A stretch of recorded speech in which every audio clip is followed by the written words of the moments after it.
तो आइए अब देखते हैं एक्सरसाइज 4.2 का क्वेश्चन नंबर 3। यहाँ पे हमें 3 क्वेश्चंस दिए गए हैं। सबसे पहले हम थर्ड का ए देखते हैं, उसके बाद हम आगे बढ़ते हैं। तो क्वेश्चन थर्ड हमसे कह रहा है कि find the probability of pointer stopping on D. Probability निकालना है किसी पॉइंटर की जब पॉइंटर डी पे स्टॉप होता है। क्वेश्चन नंबर फर्स्ट के ए में दिया गया है, मतलब फर्स्ट के ए का जो फिगर है वो यहाँ पे वर्क करेगा। तो आइए हम पहले इसका फिगर बनाते हैं, फिर इसका सॉल्यूशन को करते हैं। तो हमारे पास ये फिगर आ चुका है। इसमें हमसे कह रहा था कि पॉइंटर, ये जो पॉइंटर बी पे शो कर रहा है, ये पॉइंटर डी पे रुकने की प्रोबेबिलिटी क्या है। तो इसका हम सॉल्यूशन करते हैं। तो यहाँ हम फिगर में देख सकते हैं कि 5 सेक्टर दिया गया है। तो हम सबसे पहले लिखेंगे कि on the spinning wheel there are 5 sectors. यहाँ पे कितने सेक्टर्स हैं? 5 सेक्टर्स हैं, जिसमें कौन कौन सा है? कंटेनिंग ए है, ए 2 बार है, फिर बी है, सी है और डी है। 5 सेक्टर तो पहले हमको दिए गए हैं। तो टोटल यहाँ पे जो हमारे आउटकम निकल करके आ रहे हैं वो क्या है? या तो टोटल इवेंट कह सकते हैं, टोटल आउटकम्स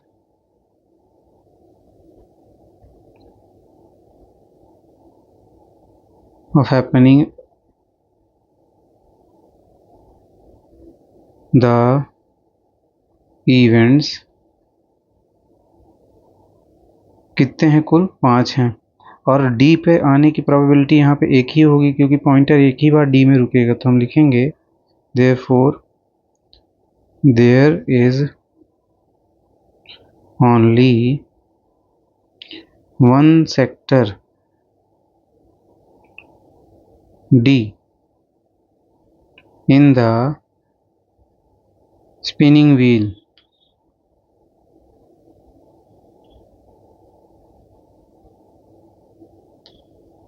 केवल एक सेक्टर है यहाँ पे घूमने वाले पहिए में, जो कि डी पर आके रुकेंगे। एक ही प्रोबेबिलिटी अगर यहाँ पे हम देखें तो हो। तो हम यहाँ पर लिखेंगे कि favourable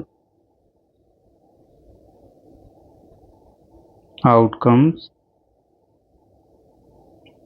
of happening an event। Favourable जो आउटकम्स निकल करके आ रहे हैं वो कितने हैं? डी पर आने की एक ही प्रोबेबिलिटी है, पॉसिबिलिटी है। तो हम लिखेंगे कि required probability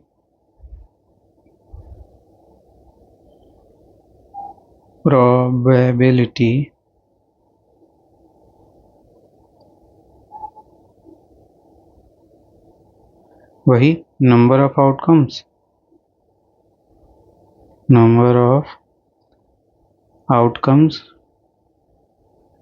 upon total number of outcomes. तो कुल यहाँ पे कितने हैं? 5 हैं। और डी पे आने की प्रोबेबिलिटी क्या है? 1 है। तो 1/5 हमारी रिक्वायर्ड रिजल्ट निकल करके आ जाता है। अब हम थर्ड के बी क्वेश्चन की ओर आगे बढ़ते हैं।